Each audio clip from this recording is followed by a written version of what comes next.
Boa tarde a todos. Que a luz, o amor de Jesus nos envolva hoje e sempre. Gratidão a esta casa que nos acolhe, por mais esta oportunidade de estudo e aprendizado, e que vou compartilhar com vocês agora. Como a Malu já disse, estamos retornando aos estudos do nosso lar, e hoje eu vou falar do capítulo 39 e 40, com o subtítulo Ligações Carnais, e vou abordar a falha nas provas, a fraternidade, o perdão, caminhos e retificações. Relembrando só um pouquinho do capítulo anterior, onde André Luiz tem a oportunidade de conhecer o caso de Tobias e de suas duas ex-esposas, Hilda e Luciana, que se tornaram amigas e que convivem em harmonia em nosso lar. Essa palestra foi da Malu, mês passado, e nela nós tivemos todas as explicações sobre o casamento, tanto no plano físico como no espiritual. A palestra está no site, convido a todos para que possam entrar no site, assistir de novo, ou para quem não assistiu, assisti-la. Iniciando então o capítulo 39, André Luiz confessa estar perplexo com o caso do amigo Tobias. E essa situação ficou martelando em sua cabeça, e ele admite para si mesmo que, se fosse com ele, não conseguiria tal elevação de sentimentos. Então, André Luiz resolve procurar a dona Laura, que ele a considerava como mãe, para os esclarecimentos a respeito. E dona Laura conta que existem inúmeros casos semelhantes em nosso lar e em outras colônias espirituais, e que a situação não pode ser compreendida apenas pelo ponto de vista humano. E que a estranheza que André Luiz sente é resultado dos sentimentos puramente humanos que ele ainda tem, impedindo que entenda o sentido elevado da organização doméstica como a de Tobias, onde predomina um sentimento de compreensão, de tolerância, de fraternidade, de amor, e que nem todos conseguem aceitar. Então, voltando ao texto, André Luiz quer saber se isso era comum, se vamos encontrar com todas as pessoas que tivemos relações, que fomos casados e conviver juntos na espiritualidade. Dona Laura explicou que isso só era possível aos espíritos que já atingiram elevação e que muitos não conseguem atingir este grau de fraternidade e compreensão. O caso de Tobias não é uma regra, mas todos aqueles que construíram algum tipo de relação mais profunda, seja espiritual ou fraterna, podem ser aproximados pela combinação vibratória, se isso for de interesse comum, e se não houver entre eles algum sentimento inferior em relação aos outros, principalmente os ciúmes, alimentado pelo egoísmo e pela vaidade. No espaço, os espíritos formam grupos ou famílias entrelaçados pela afeição, pela simpatia e pela semelhança das inclinações. Felizes por se encontrarem juntos, esses espíritos se buscam uns aos outros. Esta passagem está no Evangelho segundo o Espiritismo, no capítulo 4. A lei de afinidade aproxima os que necessitam estar juntos para reparar equívocos cometidos em épocas passadas, muitas vezes em parceria ou individualmente. E Dona Laura ainda falou que os espíritos que não conseguem viver com harmonia, que se odeiam, alimentam ciúmes destrutivos, sentimentos de posse intenso e não aceitam ideias fraternais, são levados para o umbral. E se não mudarem suas vibrações, vão continuar atraindo situações de sofrimento para eles por muito tempo. E estes irmãos que não conseguem se elevar, reencarnam para, com o esquecimento do passado, receberem nos laços de consanguinidade os que consideram seus adversários, na esperança de se reconciliarem, enquanto caminharem juntos, apagar os laços de ódio e resgatar as dívidas existentes. Reencarnação é o esquecimento do passado, uma nova família, um ajuste de contas e novas oportunidades. A existência é o laboratório que a divindade oferece para a criatura aprender, ajudar e servir. Então, podemos refletir aqui um pouquinho juntos, né? Se temos algum desafeto que conhecemos, vamos com humildade tentar resolver, como Jesus nos recomenda.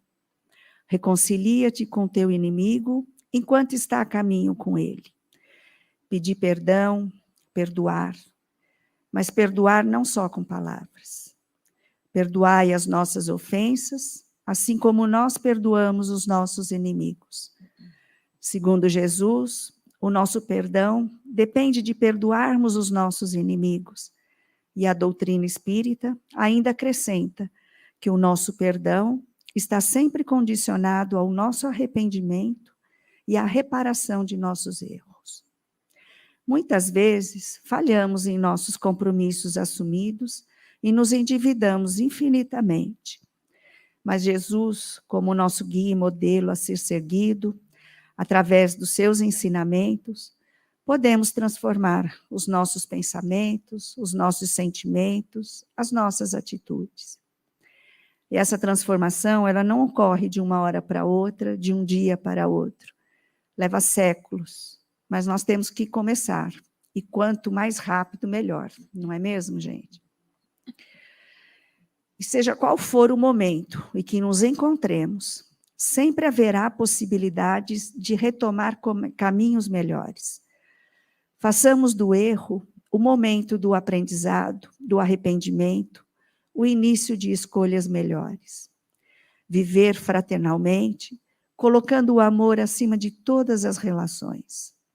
A fraternidade é o sentimento mais importante para a existência humana. É uma virtude que necessita ser treinada em nossa vida de relações, seja afetuosa, seja social, política. E a melhor forma de contribuirmos para que a fraternidade seja comum a todos é sermos fraternos onde quer que estejamos e em qualquer situação do caminho. Compreender e servir indistintamente a quem quer que seja, praticando o bem e dando bons exemplos que levam o ser para o caminho do bem. E após os esclarecimentos de Dona Laura, André Luiz foi embora, meditando sobre as questões que envolvem a fraternidade humana. E iniciando o capítulo 40, André Luiz, ele trabalha nas câmaras de retificação, e ele sente uma forte atração para conhecer a ala feminina. E ele fala com Narcisa, que lhe diz que iria providenciar essa visita. E comenta que quando o pai nos convoca a determinado lugar, é que lá nos aguarda alguma tarefa. Se ele estava com essa intuição, algum motivo tinha. Que importante ensinamento temos aqui. Os acontecimentos que muitas vezes nos parecem casuais, na realidade, são situações a nós destinadas naturalmente pela lei de atração. Isto é, tudo aquilo que atraímos em consequências de nossos atos, sejam para nos fortalecer, ensinar, alertar, desviar do mal, ou ainda como oportunidades de arrependimento, reajuste e reparação. Como veremos o porquê da atração de André Luiz para essa ala. E voltando ao texto, André Luiz, percorrendo a ala, descreve o ambiente e as condições de muitas irmãs que se assemelham a frangalhos humanos, realçando dor, angústia e desespero. no pavilhão 7, ele reconhece uma senhora cega, era Elisa, que durante sua juventude trabalhava como doméstica na casa de seus pais. Recorda-se que abusou da sua condição, que manteve com ela intimidades, acreditando que fosse um episódio eventual, próprio da mocidade, sem muitas consequências. E ela foi embora de sua casa e não teve mais notícias suas. Todo abuso numa relação traduz a falta de amor ao próximo. Esse assédio deixa marcas que, mesmo adormecidas no inconsciente, um dia exigirão reajuste. E André Luiz sentiu-se mal. Se já é difícil e triste reconhecermos a nossa culpa pelos atos praticados, imagine ter o conhecimento das consequências infelizes na vida de nossas vítimas. André Luiz foi pedir orientações para Narcisa sobre o que poderia fazer naquela situação embaraçosa. Ele sentia-se envergonhado. Ela o encoraja para que se aproxime da irmã sofredora e a reconforte, lembrando que sempre encontramos os frutos do bem ou do mal que semeamos.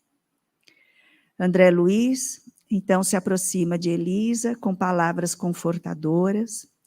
Ela se identifica e conta a sua história, que nasceu em uma família muito pobre e, quando jovem, foi trabalhar na casa de um comerciante muito rico, onde se envolveu com o seu filho, no caso é o André Luiz.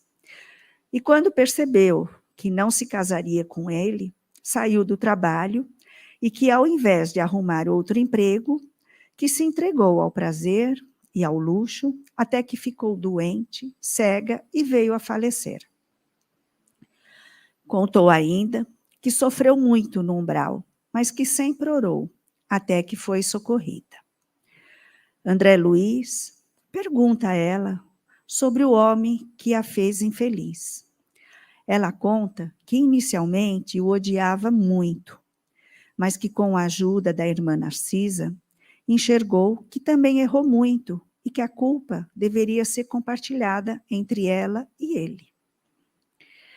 A melhor maneira de aprender a desculpar os erros alheios é reconhecer que também somos humanos, capazes de errar, talvez ainda mais desastradamente que os outros. Esta mensagem está em sinal verde de André Luiz. E André Luiz, comovido, disse que queria ajudá-la, que ele não tinha família na colônia Nosso Lar e que, a partir daquele momento, ela seria sua família, sua irmã de coração.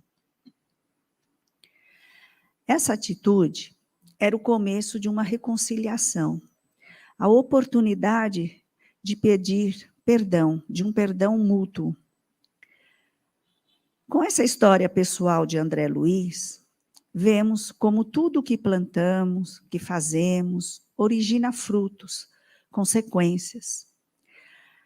Ações afastadas do bem resultam em consequências danosas para o praticante, que em algum instante terá que se quitar com a lei divina.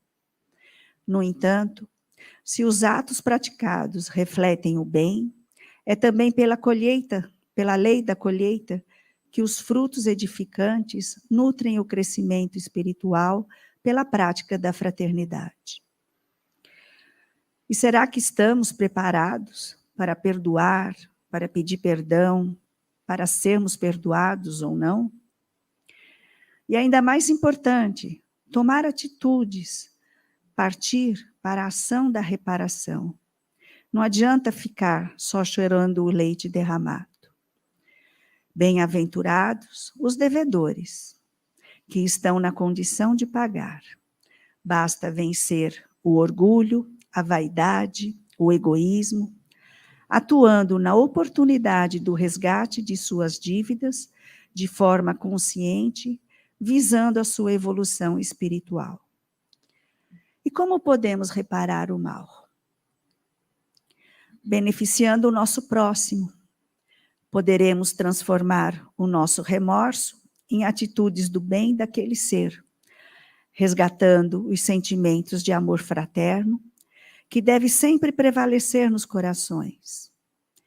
A culpa convertendo-se em caridade, transformando-se em gratidão. Estes 2 capítulos, eles nos remetem a observar nossas relações carnais, sejam familiares, sociais, a posição que nos encontramos, os relacionamentos que cultivamos. Nossa responsabilidade está em tudo que estamos envolvidos. Fazendo mal aos outros, praticamos o mal contra nós mesmos, ferindo o próximo, ferimos a obra de Deus. Nos alerta, nos faz compreender o que devemos fazer aqui, hoje, enquanto encarnados na Terra. Temos total liberdade, temos o nosso livre-arbítrio, mas que gera consequências, para fazer nossas escolhas. Temos o poder de conduzir nossas vidas. Deus nos educa pelas consequências, resultado de nossa sementeira. Deus sempre nos dá condições para evoluir e recuperar o tempo perdido, cabendo a nós não perdermos estas oportunidades. Fazer para os outros o que quer para si mesmo, em atitudes, palavras e pensamentos. A lei divina é de amor, e o convite de há mais de 2000 anos é de nos amarmos mutuamente. Se a fraternidade fizer parte de nossas ações, se a bondade e se a gentileza é um cartão de visita na vida de relação, se o próximo é olhado como filho de Deus, como irmão e humanidade, com certeza, quem assim agir estará trilhando o caminho que Jesus apontou para a regeneração esperada. Obrigada pela atenção e fiquem com Deus.